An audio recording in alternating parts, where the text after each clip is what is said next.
In Erie, Pennsylvania, I was 19 years old and working part-time as a cashier at a Dollar Tree. The job wasn't the worst. Easy hours, minimum wage, and typically quiet at night. The evening work suited my schedule, because I was balancing community college classes during the day. Most evenings blended into one another. However, something began that fall that I will always remember. The store was situated next to an old pizza place and a laundromat on a dull section of West 12th Street. Only one flickering bulb was visible over our entryway, and there weren't many streetlights out front. On most evenings, I worked alone up front with just one manager, who was typically hidden away in the back office. I first saw her in the middle of October. On the walkway right past the glass doors, an elderly woman remained still. She didn't enter, didn't check her phone, and simply stood with her hands folded in front of her, which led me to believe that perhaps she was waiting for someone. I assumed she was either erratic or simply preoccupied. However, she returned the following evening. Same posture, same time, same place. She wore dark shoes, a black knit cap, and a long brown coat. She never entered, but the wavering light made her face look pale. I questioned my manager about her by the third night. Probably just one of the seniors from the shelter a few blocks down, he said, dismissing it. They occasionally stray. She didn't seem to be roaming, though, the way she stood. It was like waiting. She always arrived about 7:30 p.m., which is roughly half an hour after the evening rush. She stood silently as if she were observing through the glass, refusing to talk or look. I made one attempt at waving. She did not respond. I started to anticipate her at that point. I would look toward the front doors at 7:30 and see her standing there, as if she had never left the previous evening. I began to feel after work I was anxious as I walked to the bus. Even though the roadway in front of me was always deserted, I couldn't help but glance over my shoulder. After clocking out one evening, I made the decision to wait and see whether she moved. I pretended to arrange the candy racks while I stood at the register, but I was actually simply observing her. She had not moved at all after 20 minutes. I omitted the rear that night rather than the front. I arrived a little early for my next shift, which was on a Saturday. The sidewalks had been wet all day, were covered in puddles and leaves. When I looked at the door at 7:30, she was standing, hat drooping, and her coat was saturated, which surprised me because I half expected her to be absent in this weather. She didn't, yet there was something strange with the way she stared. She constantly had her head cocked slightly downward, as if she were staring at the door's base rather than the interior. She also didn't blink. I began to question whether she even saw me standing there. Jen, a co-worker, was asked if she had seen the woman outside each night. "What woman?" replied Jen, scowling. When I clarified, she gave me a strange look and claimed that nobody had been out there the previous evening when she had left. I didn't confront Jen about it. However, I snapped a picture from behind the counter the following evening.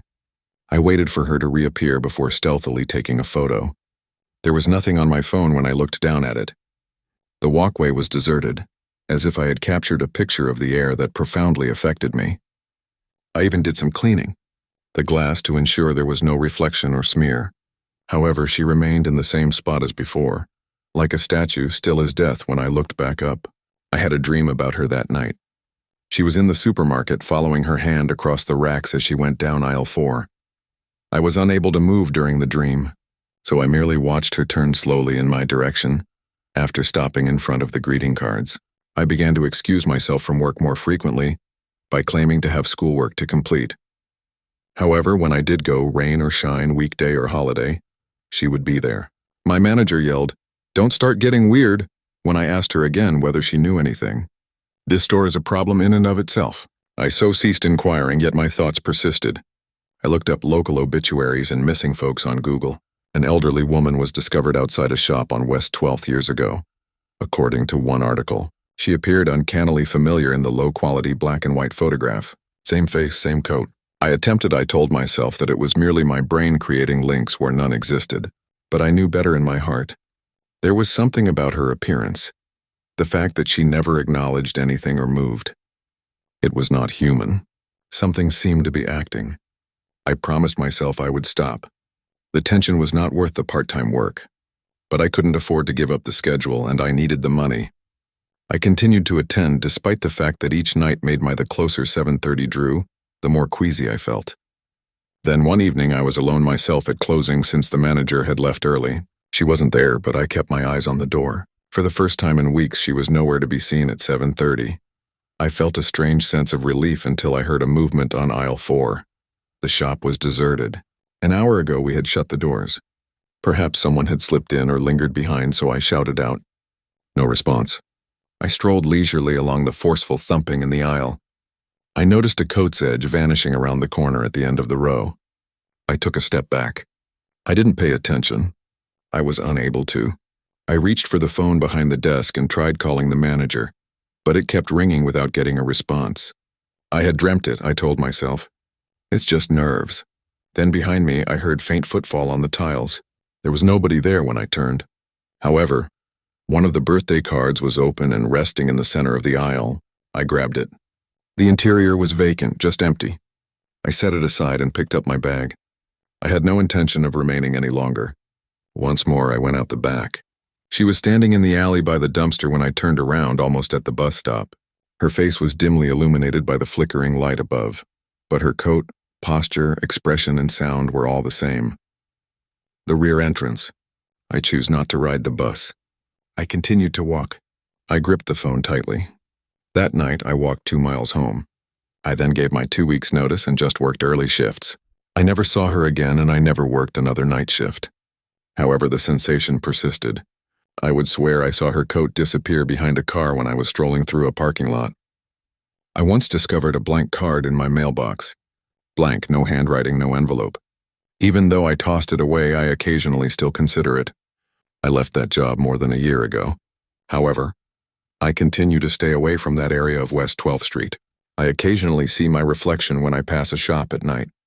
And for a brief moment, I believe I see her standing outside the glass behind me. Please remember to like, share, and subscribe if you like this story. Or to like, share, and subscribe if you like this story. In Denton, Texas, I was 23 years old and working part-time at a Dollar Tree. The store was already crammed with inexpensive candy displays, plastic pumpkins, and fake cobwebs in October. It was a job that paid barely enough to keep me afloat, but I generally worked evening shifts after my morning classes. Since Halloween fell on a Tuesday that year, a busy weekend was anticipated. We received a shipment that was delivered late on Friday night, right before closure. It was strange. The driver had little information and we had no scheduled activities. The boxes had only a red holiday tag on them and were plain brown without any Dollar Tree branding. Joyce, my boss, reluctantly agreed to it, primarily to avoid having to reschedule and deal with corporate afterwards. She instructed me to unload everything in the rear room after muttering something about a misunderstanding. The boxes felt strange even if they weren't heavy. They smelled slightly of old fabric that had been kept in an attic for too long. I began slicing them open to take a look inside. We didn't sell anything in the first couple, but they were filled with Halloween costumes. Realistic masks, sewn cloaks, and historic styles that didn't fit our inventory made them appear far too ornate. One had a cracked smile, a porcelain white mask, and a full clown suit. I asked Joyce if she had ever seen these outfits before and brought one out to her. She shook her head, scowled, and flipped the mask over. She stated, "This isn't from corporate," putting it aside as if it chilled her. "Just put them in a box. We'll give you a call on Monday." I started to doubt everything because of the uneasiness in her voice. In any case, we put a few on the shelf to occupy the empty space in aisle 7. Those strange outfits wound up in my area because I was supposed to face the Halloween aisle before clocking out. They were noticeable. No price, no marking, and black tags. Even placing half of them there escaped my memory. We only opened 5 boxes, I was certain. It was abnormally quiet in the final 30 minutes before closing.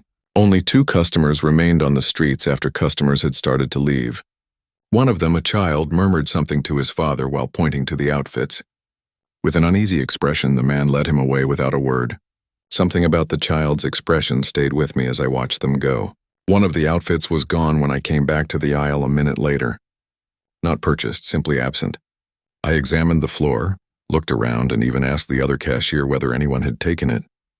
Nobody had. Even the door chime went unheard. The costume simply disappeared. Joyce gave me a weary expression when I told her about the missing costume. As she counted the till, half distracted, she added, "Perhaps someone walked out with it."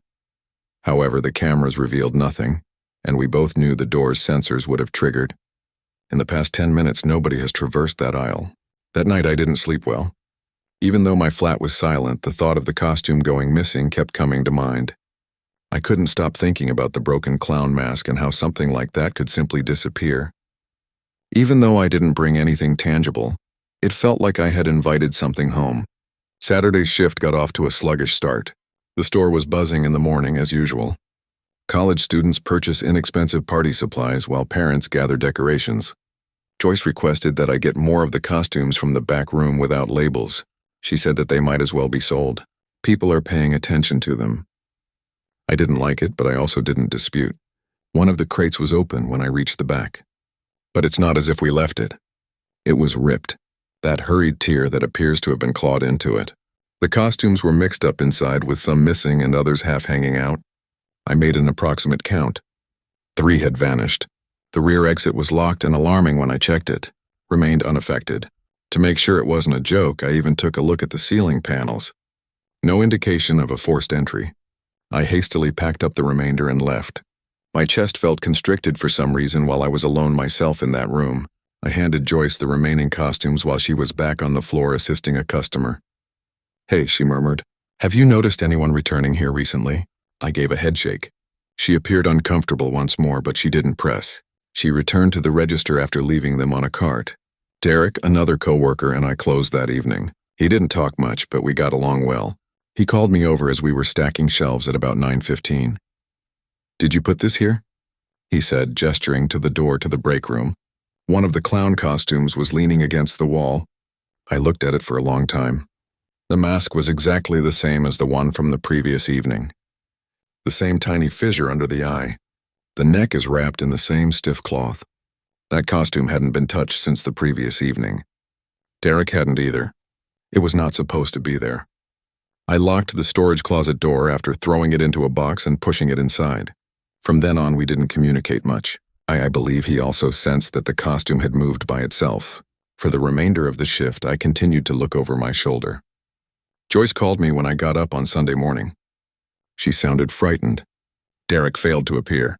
I said, she said. At about 2 in the morning, he left a voicemail. There's something about footfall in the store after it's closed. I was at a loss for words. He never seemed jittery to me. Kind. Perhaps out of remorse or a need to see it for myself, I arrived at the store early. The exterior appeared okay, but as soon as I entered, I sensed a problem. The air felt heavy and the lights were fainter than normal. When I greeted Joyce, she hardly spoke. I went to tidy the stockroom at around noon. I had left the clown outfit in the open storage cupboard. I am aware that I locked it. I recall the click. The package was gone. Not merely relocated, but completely gone. The entire back room was empty when I checked it. Joyce claimed not to have touched it. I inquired as to whether she had listened to Derek's voicemail once more. She gave a nod. I heard laughter, he said. As if uttering it out may call forth something, she whispered. Similar to a child or someone posing as one. We didn't speak. For the remainder of the shift. I stayed after closing that evening. I needed to know what was happening. I sat where I could view the majority of the store and set up a little stepladder by the manager's office. Nothing happened at first, only the occasional creak of settling shelves and the hum of the lights. Then at 1:30 a.m., I noticed activity close to aisle 6. At first, there was just a flicker like someone running over. I got up silently since I didn't want to warn people or things about it. I froze when I looked around the corner. The costume of the clown was standing straight. It didn't move in a human manner. Like the fabric itself had sprung to life, it twitched, stiff and unnatural. With my heart pounding, I ducked back and tried to figure it out. Once more, I peeked. There is nothing there. However, one of the costumes that was hanging close to the register was swaying softly, as though it had been touched by a passerby. I ran. I didn't clock off, failed to seize my jacket. I simply sprinted to my car, shut the doors, and continued driving until I reached my apartment. My last shift at Dollar Tree was that one. I never returned. I never even picked up my last check. Joyce texted me a few days later. The house is being cleaned. That the inventory was not in sync. Too many things are absent. She never responded when I questioned her about the costumes. I continue to wonder if she witnessed what I did or worse. Perhaps that's why she didn't say anything. I occasionally went by that store. It is still in use. Every Halloween I stay away from Denton's east side despite the new signage and different staff. I have no idea where the costumes originated, but I do know one thing. They weren't intended for one thing. They weren't intended for sale. I began working part-time at a Dollar Tree in Charleston, South Carolina when I was 26 years old. I needed a diversion more than a paycheck that summer because my dad had died. Most evenings were quiet in the store, especially after 7 p.m. when there was no more foot traffic. It was the sort of quiet that seemed to be pressing down from above. Terry, the night manager, was the only other person I typically worked with throughout my 5 to 10 o'clock shift. He spent most of his time in front, watching the small surveillance screens behind the counter. My work was easy. Before closing, sweep every aisle, straighten merchandise, and replenish shelves. However, there's something about aisle 4 that always makes me feel anxious. Whether I passed through it in the morning or close to closing made no difference. Something didn't feel right. Even after apparently being fixed by maintenance, the lights there continued to flicker a little. Despite the presence of our holiday department and decorations, customers seldom ever stayed there. There was nothing eerie about the traditional sense. That was not all there was to it. I had to rearrange a consignment of cheap costume props in aisle 4 one evening in October. I was attempting to insert foam axes next to inexpensive plastic masks while kneeling at the bottom shelf. At that moment, I detected a subtle scent of an old-fashioned powdered perfume that seemed appropriate for a grandma. I looked around since it was so out of place. Of course, nobody was there. Terry remained at the forefront, and if the doorbell had rung, I would have heard it. The perfume was real, though. It seemed to belong to the person standing directly beside me. I made an effort to ignore it, but I felt like I was being watched. Even after I walked to a new aisle, that feeling persisted. I convinced myself that it was simply my imagination, perhaps brought on by fatigue or grief. However, the perfume remained in the air when I went back to aisle 4 20 minutes later. Even worse was the fact that one of the Halloween masks was facing the shelf. I froze for a second as I stood there looking at it. Since I had left it, I had not touched that mask or that shelf. Except for that one turn, everything was in place. I made an unconscious adjustment, but the hairs on my neck continued to stand up. I received the impression that someone had been there the entire time I was away. I glimpsed something out of the corner of my eye as I was sweeping later that evening and went by aisle 4. Perhaps it was merely a change in shadow, or it was a delicate shape. Behind the end cap, the aisle was deserted when I turned to look, but the same scent wafted past me once more. I wasn't dreaming. I asked Terry if he had seen anything strange in aisle 4 for the first time. After glancing up from his computer, he fell silent for an extended period of time. He murmured, "People say that aisle gives them chills," at the end. Some refused to even walk through it. I didn't press and he didn't go into detail. I arrived a little early the following evening and made it a point to browse every aisle before work. The shelves in aisle 4 were uncluttered and silent, but the lighting continued to flicker unevenly. As I neared the end cap, I held my breath, hoping that something would move. However, it didn't. It didn't. I was still staring at it when I saw something else.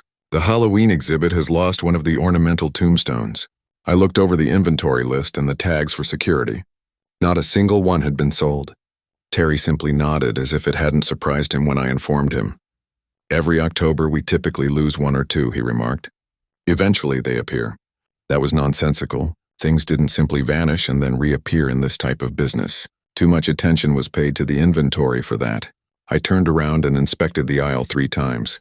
And the perfume hit me again, stronger this time, almost dizzying as I knelt down to peer under the lowest shelf. The aroma was tougher to ignore now, but I didn't bring it up again. It wasn't hanging around. It was pursuing me. I also began to notice it outside the store, particularly after dark. One evening as I was making my way home, I thought I noticed a figure standing at the end of the walkway just out of sight of the street lamp. They vanished as I blinked. I was immediately hit by the perfume.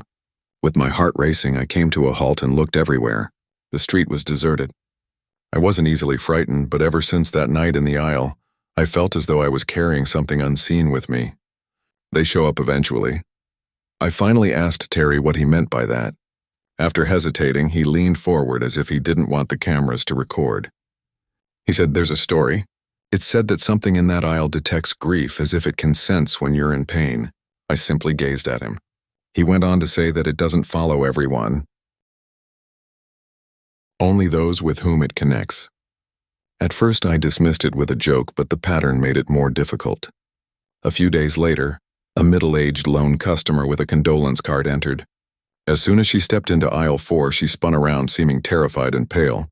She simply left the card behind and left the store. I tried not to worry about it, but as I was shutting up that same evening, I heard something, whispers.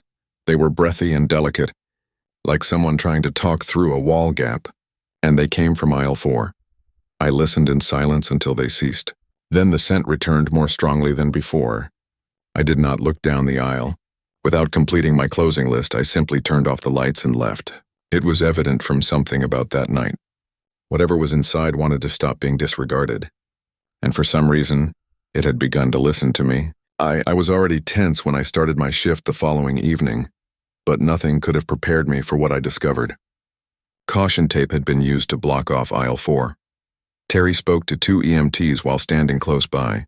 He simply stated that a customer had collapsed when I questioned what had happened. No condition, no warning. He didn't explain why the store smelled like perfume for hours thereafter, or why the metal shelf had scratches on it. There were others who also noticed. A cashier who had been employed there claimed it wasn't the first time, which was longer than I was. In October always, she muttered. That aisle always. I had to walk home by myself once more that evening. The wind was rustling the dried leaves against the curb, and the walkway was silent. To escape the typical course, I chose an alternative route, but halfway through the scent caught up to me as if it were leading rather than following. I didn't look back. I double-checked all the windows and closed the door when I arrived home. I was standing in my kitchen attempting to persuade myself that it was simply stress or the reappearance of sadness. However, I heard it again as the hallway light flickered. It sounded like someone whispering just outside my bedroom door.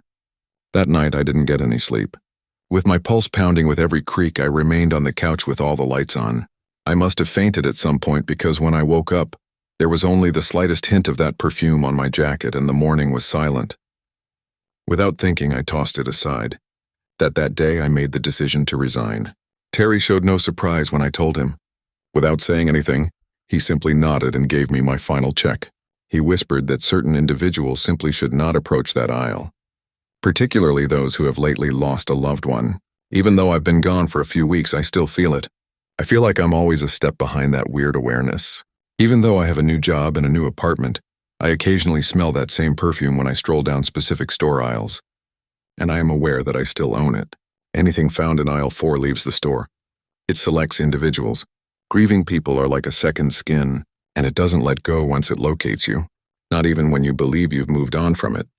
I've given up attempting to explain it to other people. Most people wouldn't accept it. However, I understand how I felt. I am also aware that I am neither the first nor the last. Therefore, if you're in grief, avoid going inside a Dollar Tree if the lights above aisle 4 flicker.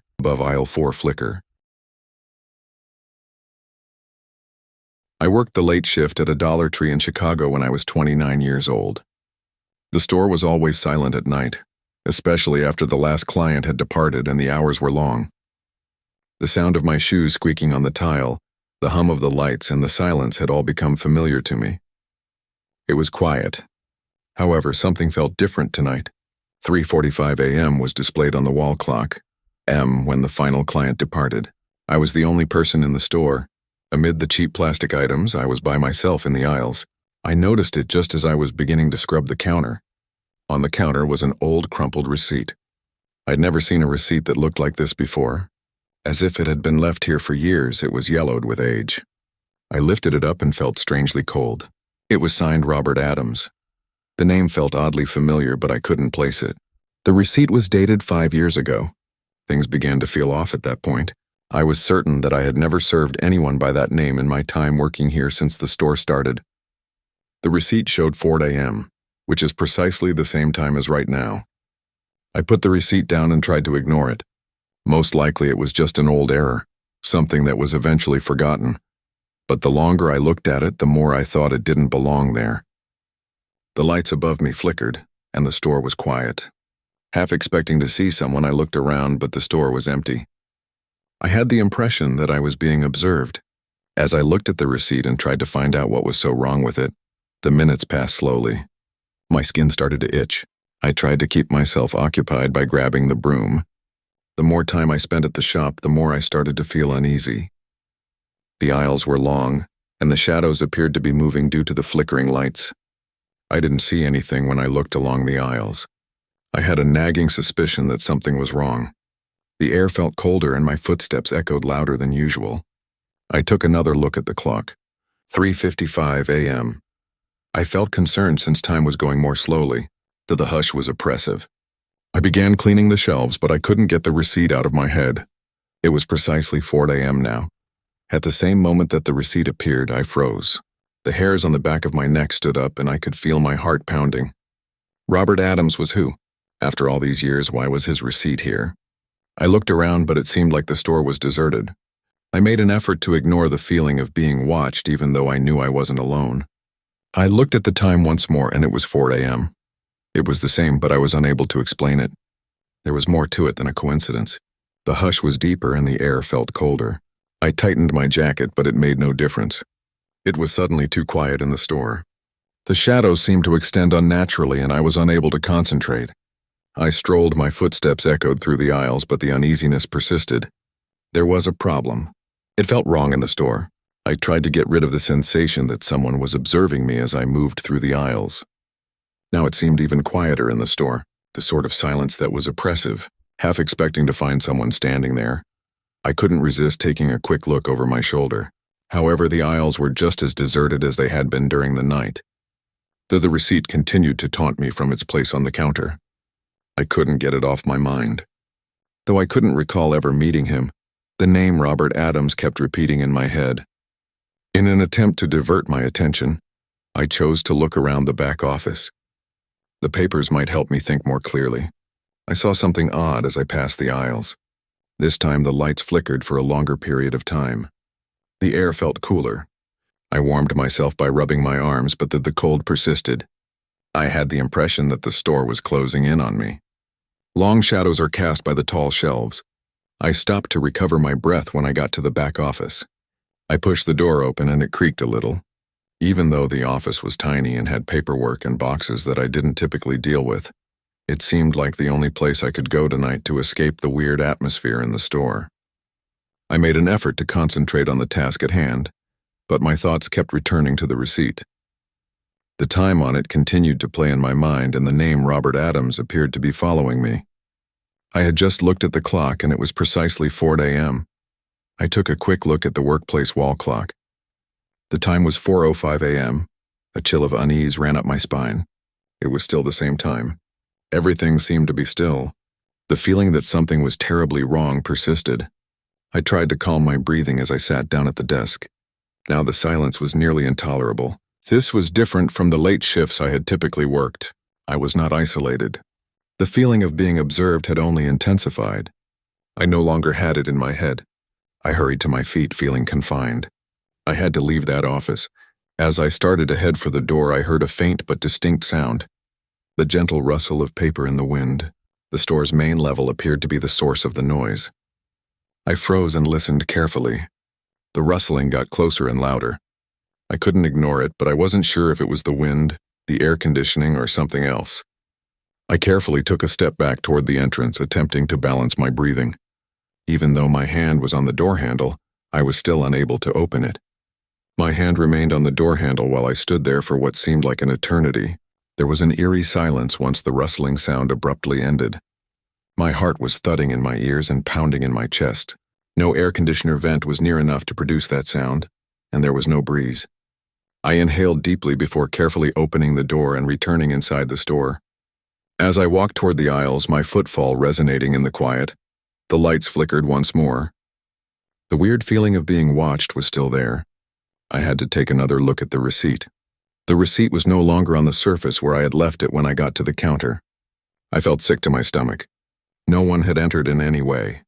I hadn't heard anyone enter and the doors were locked. Nevertheless, I had the unnerving feeling that something was going on in the background of this silent shop. With my heart pounding, I began to look around the store. The receipt was nowhere to be found. Even though there was no evidence of it, I couldn't get rid of the sensation that something invisible was observing me.